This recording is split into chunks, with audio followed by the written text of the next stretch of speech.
Assalamu alaikum warahmatullahi wabarakatuh. Bismillah, alhamdulillah, salatu wassalamu ala rasulillah. Wawadi bado tuko Shimo la Tewa High School, na hapa nimefuatana na Mr. Yasin ambaye yeye ni mmoja katika wasimamizi katika shule hii kwa upande wa masomo ya kidini. Mr. Yasin, mambo sawa gani? Alhamdulillah, shukran. Hii shule tarehe yake labda ilianza mwaka gani? Hii shule ilianza 1932. 1932. Basi kwa hivyo kabla hujazungumza chochote, yamaanisha kwa ni watu wengi labda wameweza kusoma hapa, labda kuna mawaziri, kuna manake ni miaka mingi. Ni kweli. Hii shule ilianza kitambo sana wakati wa ukoloni, na watu wakubwa, mawaziri wakubwa tajika katika nchi yetu ya Kenya wamesomea hapa.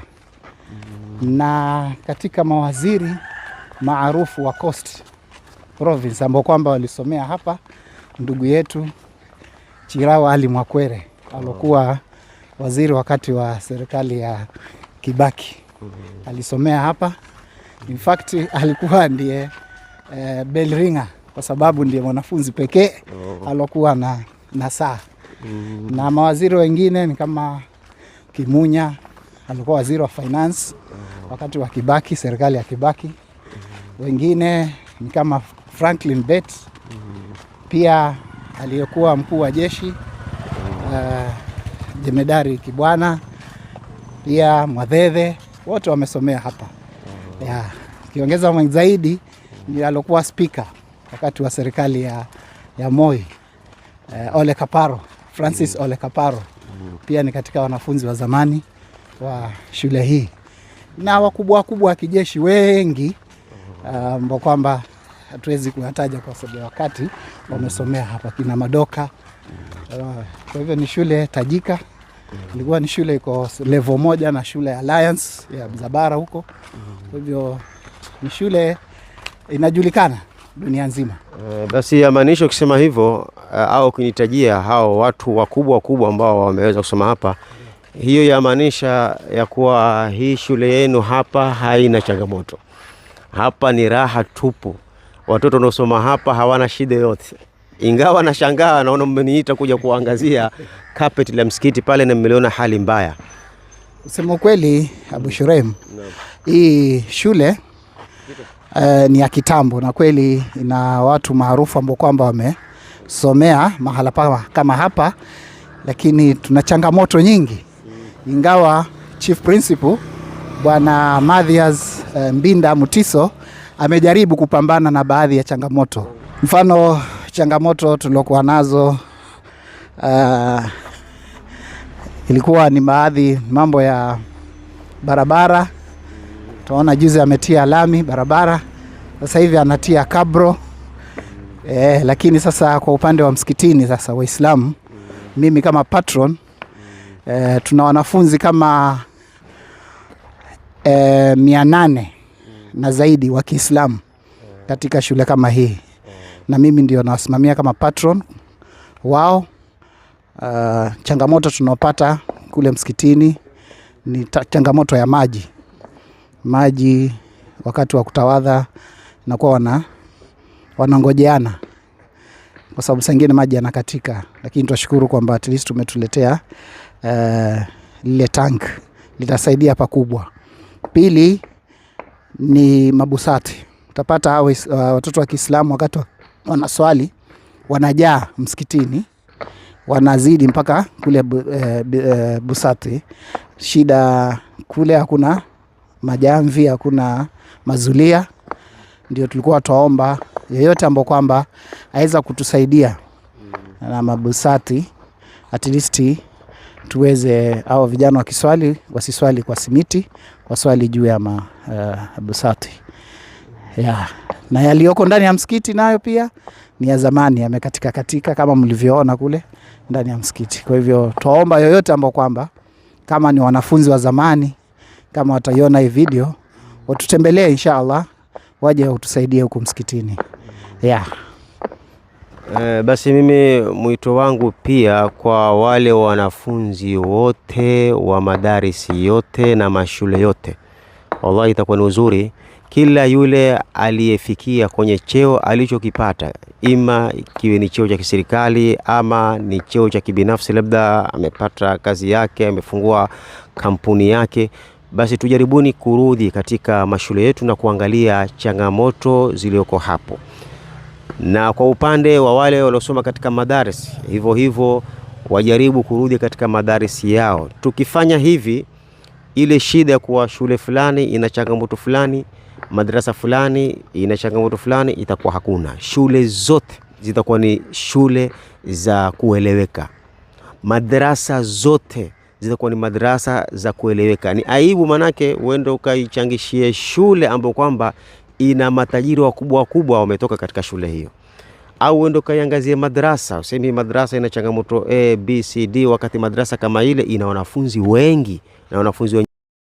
Upande wa wanafunzi, labda mmetoa wanafunzi wangapi ambao wamefaulu kwa upande wa masomo ya kidini? Kwa vile hii ni shule, tunaangazia sana masala ya wanafunzi kufaulu ili wawe na maisha mazuri.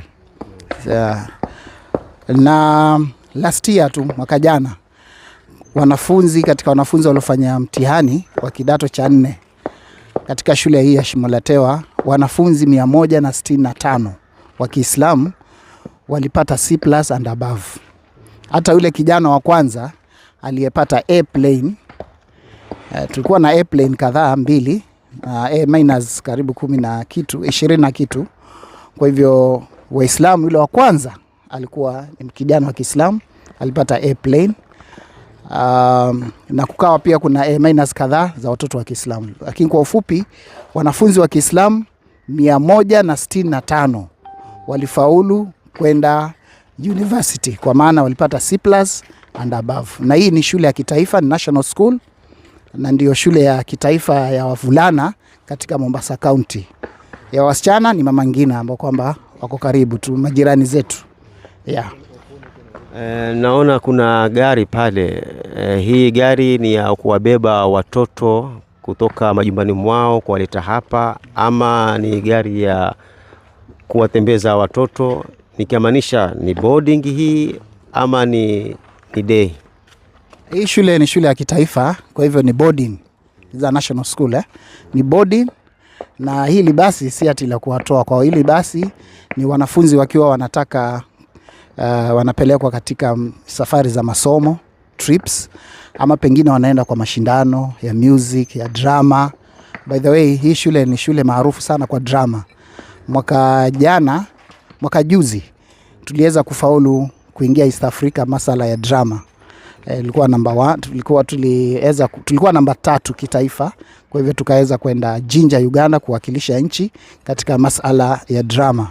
Last year pia tulikuwa masala ya music, tunatunga mashairi ya Kiarabu pia. Hapa tukawa number 1 katika mashairi kadhaa, na shairi moja ambao kwamba lilifaulu kwenda gala, ilikuwa kuhusu mambo ya Gen Z. Kwa hivyo utapata hii basi inatumika katika kuwasafirisha wanafunzi, kuwapeleka katika mashindano ya michezo ya mipira, music, drama, vitu kama hivyo. Lakini si ati ni kuwatoa majumbani. Wao kutoka majumbani kwao wanakuja magari tu ya kawaida. Wakifika hapa maybe wana trip ya kielimu, wataka kwenda mahala, ndio hili basi latumika. Wanafunzi wanaosoma hapa ni wa kutoka Mombasa peke yake au Pwani peke yake au Kenya nzima au kutoka dunia nzima, kutoka Uganda, kutoka? Hii ni shule ya kitaifa, kwa hivyo wanafunzi wanaosoma hapa wanatoka taifa nzima. Ingawa kwa sababu ya logistic, majority ya wanafunzi wetu hapa wanatoka mkoa wa Pwani.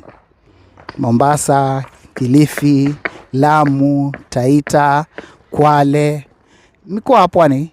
Lakini wako wanafunzi pia wanatoka Kisumu, Machakos, wanatoka hata Kajiado, kutoka Kakamega, kwa sababu ni shule ya kitaifa. Lakini majority wanafunzi hapa wanatoka mkoa wa Pwani. Kama ulivyosema, ni shule ambayo capacity yake ni takriban watoto 800 au zaidi ya watoto 800 hapa, sio? Wajua hii ni shule ya kitaifa na imechanganyika Waislamu na Wakristo. Capacity yake ni wanafunzi 2000. 800 katika hao 2000 ni wanafunzi wa Kiislamu. Kwa hivyo ina wanafunzi 2000. Ina wanafunzi 2000. Na wote ni wanaume.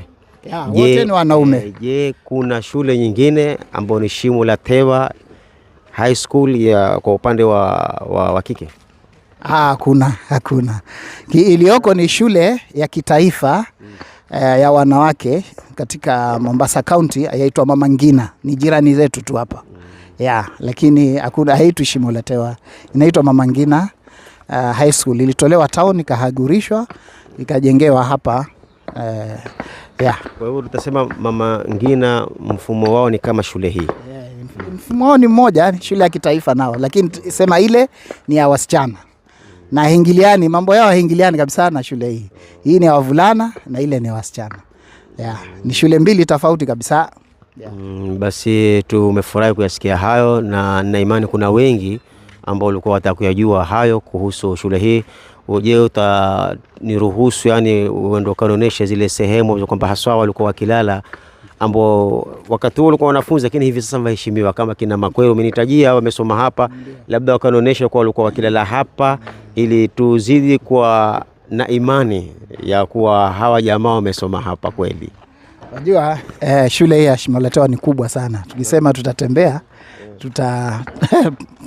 tutazunguka sana, lakini naweza kuwapeleka upande wa boarding kidogo muone mabweni ambao kwamba walikuwa wakisomea. Tunashukuru huyu principal amejaribu ku-upgrade, kuinua hii shule.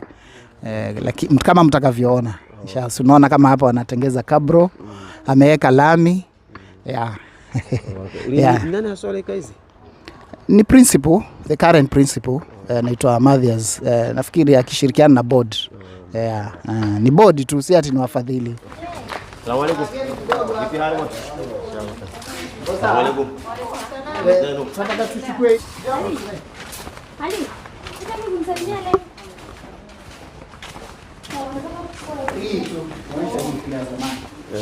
Sasa hii ni maprinciple. Unaona maprinciple wa zamani hapo?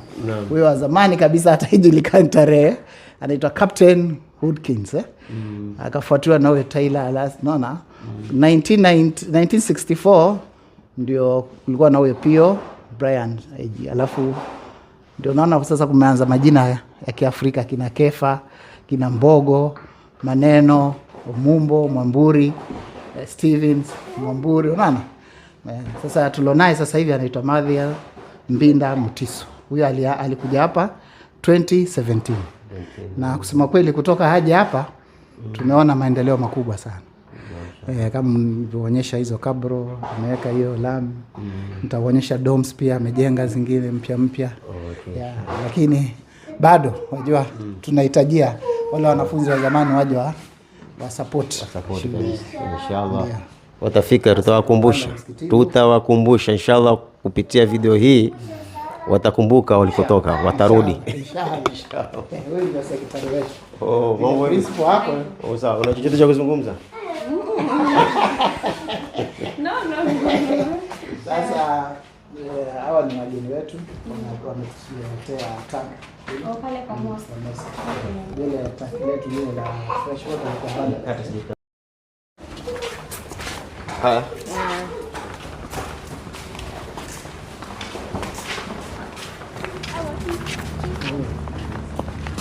Sasa ni madarasa.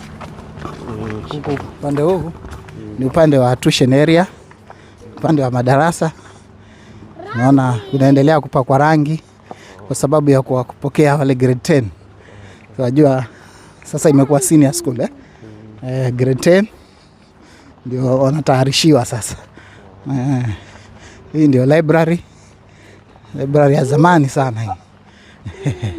Ndio library ambapo kwamba walisomea kina Makwere. Ni vile librarian hayuko, tungeweza kinaweza piga picha tu hapo na library. Naona ile library imetoa watu wengi sana.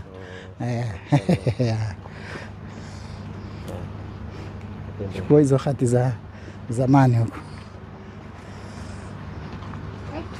Baba, ese ni shulenu. ilikuwa ni theater room wakati huo. Hii ni labs zamani, biology lab. Biology lab hiyo. Hapa kuna chemistry lab hiyo, na hii pia biology lab, ni katika zile zimejengwa na huyu principal mgeni. Moja ni hii hapa, na kuna nyingine hapo nyuma ilijengwa na CDF ya wakati wa Ali Mbogo alipokuwa area MP wa Kisauni. Hii hapa ni store. Hizi ndizo vyoo vya zamani wakati huo. Yeah. Hapa ndio jikoni pale. Yeah. Kuna holi hapa imejengwa na huyu principal mgeni. Ni shule kubwa mashallah. Na kitambo. Vile jimu mliingia kwa huko, lakini wakati wa kutoka mtatoka kwa hivi. Yeah.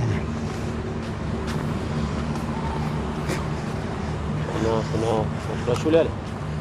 Hapa kuna michezo inaendelea. Talanta. Kwa wanafunzi kutoka coast nzima wa michezo tofauti wako hapa kama camp.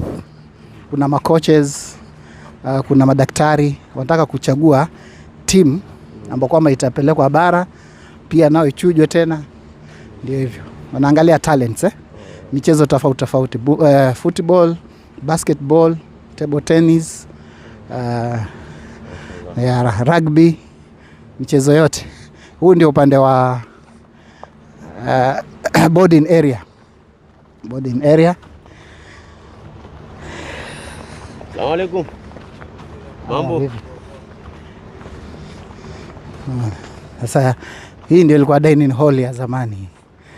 Yeah, ni vile tu imekuwa imetengezwa upya, lakini ndio hiyo ya zamani. Yeah.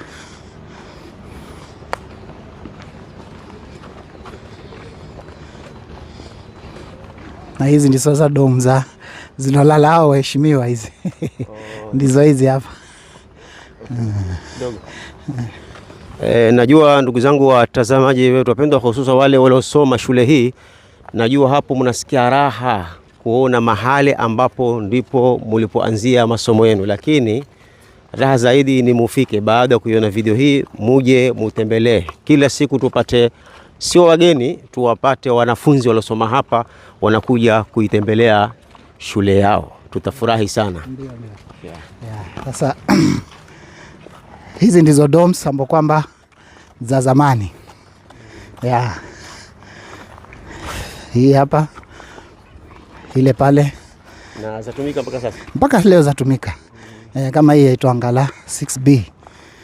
Ngala 6B. Unajua hapa walijaribu kutumia majina ya watu maarufu wa Coast. Kama kuna Ngala, kuna Mazurui. Kuna Mazurui. Yes, nitawaonyesha domu inaitwa Mazurui. Yeah. Kuna Kenyatta, kama inaitwa kama 4B. Na hii Ngala 6B. Ndio. Kama ni nani? Kama ni katika wasomi.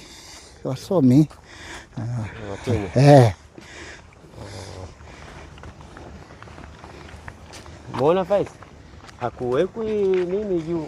Ajabu. Kuna tanki limepasuka kubwa kama hili tupeleka halijafikisha hata mwaka. Limepasuka tena. Ndio tupeleka lingine kama hili. Sasa shangaa kwa limepasuka. Unaona hii inaitwa Apollo 8B. Yaani ni wasomi. Nampatia majina. Katika wasomi. Pia hizi ni za zamani. Zamani. Hizi ndizo madoms walikuwa wakilala kina Makwere na kina Ole Kaparo. Wakija huwa wakituonyesha. Mimi nilikuwa nalala hapa lakini sasa siwezi kumbuka. Ni uzuri mtu kukumbuka alikotoka. Yeah, ndio. Katika nyanja mbalimbali, katika nyanja za maisha. Hii tulijengewa na port. Na pia ni mwanafunzi wa zamani hapa. Mwangemi. Alokuwa utaona pale imeandikwa. Ndio alitusaidia hii. Katujengea. So unaona he gave back ambassador Mwangemi Taita yeah. Mambo Hawa ni watu wa michezo hao. Unaona Kenya Ports Authority. Anaitwa Ambassador John Mwangemi. So he gave back to his school. 2021 ndio ilifunguliwa. Hii pia hii tunaitwa Kenya. Hii inaitwa Kenyatta 1. Ndio kuwapeleka Mazurui. Lakini hizi si za zamani. Hizi si za zamani. Hizi si za zamani. Hili jengo wakati wa Kibaki. Yeah. Tushuke tu.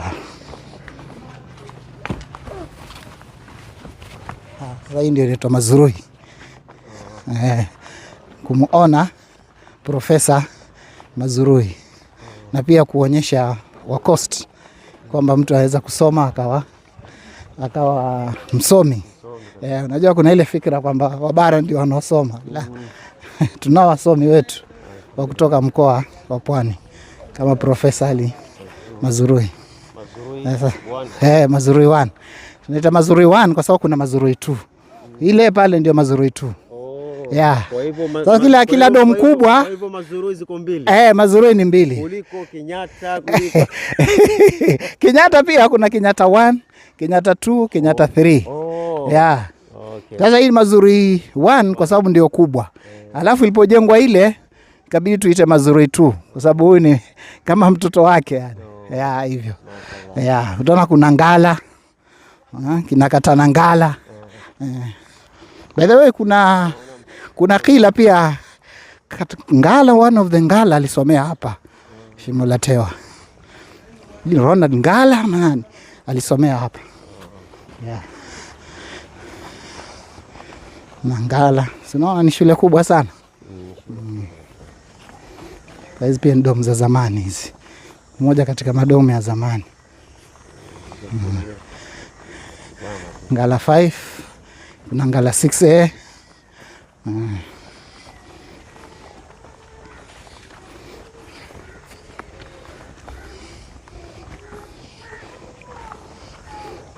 Sasa mwisho wa shule ni hapa. Yeah. Kuna domu pia kidogo domu ya mwisho ile pale. Sana. So bali mimi mosisi itenekana. Uko vizuri stadi bana. Uko vizuri sana. Shukrani. Inshallah. Shukrani jazila. Kila kitu sawa lakini. Alhamdulillah. Alhamdulillah. Assalamu alaikum warahmatullahi. Naam, ndugu zangu watazamaji wapendwa, bado tuko Shimo la Tewa High School na tumepana na Raib hapa na anaambia ana salamu za Yolo. Yes, assalamu alaikum Yolo. Vipi hali? Mambo mazuri, kila kitu sawa inshallah. Nimekutana na ustadi leo. Inshallah baraka inshallah. Shukran jazila. Amin. Salamu zimefika inshallah. Tukutane peponi pia inshallah. Inshallah. Inshallah. Inshallah barakallahu fik. Alaikum inshallah. Sasa wafanya hapa ama? Nakuja kuangalia mtu mara moja. Sawa. Shukran ustadi. Tutaonana inshallah. Pamoja inshallah. Umetuambia kwa hii shule imefunguliwa mwaka wa 1932. Labda kabla ya hapo kulikuwa kuna kitu kingine chaendelea hapa ama mwaka huu ndo lilijengwa hili jenzi na likaanza na kazi ya kusomesha?